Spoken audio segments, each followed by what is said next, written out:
युवा हमारी शान कार्यक्रम के तहत आज प्रदेश के मुख्यमंत्री मनोहर लाल ने सबसे पहले अहिंसा की प्रेरणा देने वाले, आजादी की अलख जगाने वाले राष्ट्रपिता महात्मा गांधी की पुण्यतिथि पर उन्हें याद किया, तो वहीं युवाओं से संवाद कर उनको मूल मंत्र दिया। सीएम ने कहा कि देश के निर्माण में युवाओं की अहम भूमिका है। इसके साथ ही सीएम ने युवाओं से संवाद करते हुए कहा कि युवाओं की दिशा अच्छी है और युवा अच्छे निर्माण के कार्य में लगेंगे।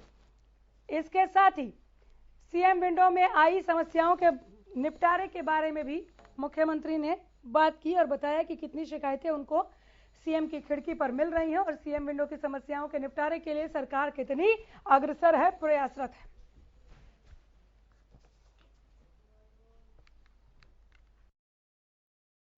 सबसे पहले तो आज 30 जनवरी है और बहुत ही एक सत्यनिष्ठा, त्याग की मूर्ति, अहिंसा के पुजारी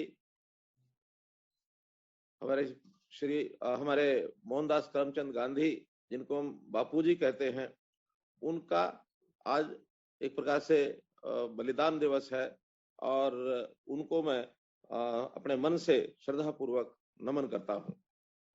युवावस्था जो होती है वो एक ऐसी अवस्था होती है जिसमें माना गया है कि उसकी जो दशा और दिशा ये भी बहुत एक यानी उचित दिशा में ही यदि युवा का पालन पोषण होकर के और आगे बढ़ता है तो ही सार्थक उसका जीवन होता है।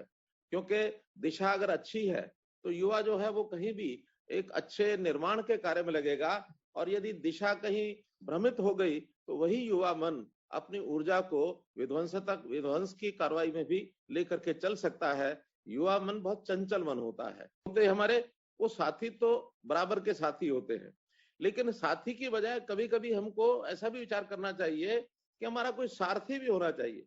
जैसे कहते हैं ना, भगवान कृष्ण ने अर्जुन के सारथी बन करके और उनको शिक्षा दी, तभी महाभारत का युद्ध कर पाए वो। तो इसलिए इस आयु के अंदर हमें जरूर कोई ना कोई अनुभवी व्यक्ति का भी साथ ले लेना चाहिए। कोई कर्मचारी अधिकारी जो समस्या को जब सॉल्व करेगा तो उन एमिनेंट पर्संस को बुला करके उनके साथ बैठकर और उस कंप्लेनेंट को जो ग्रीवेंस जिसकी है उसके साथ बैठ करके हल करेगा। उससे हल नहीं होती है तो ऊपर के अधिकारी से हल करवाएगा। और ये एक सिस्टम ऐसा बना है, मुझे संतोष है इस बात का कि पिछले 7 सालों में लगभग 10 लाख लोगों की ऐसी एप्लीकेशन हमारे पास आई हैं और लगभग 90% से ऊपर जिनका सोल्यूशन हुआ है। 10% ऐसी भी होती हैं जो कई बार कोई कोर्ट केस है या कहीं 2 आदमियों के झगड़े का केस आ गया, वो कहीं ना कहीं मामला सुलझाने में कोई ना कोई आर्बिट्रेशन कराना पड़ता है, कोई उनकी समझौता कराना पड़ता है। तो ऐसी समस्याएं भी होती हैं जिसका सोल्यूशन सामने वाले के हिसाब से नहीं होता, उसमें सच्चाई कुछ और होती है, कंप्लेंट कुछ और होती है।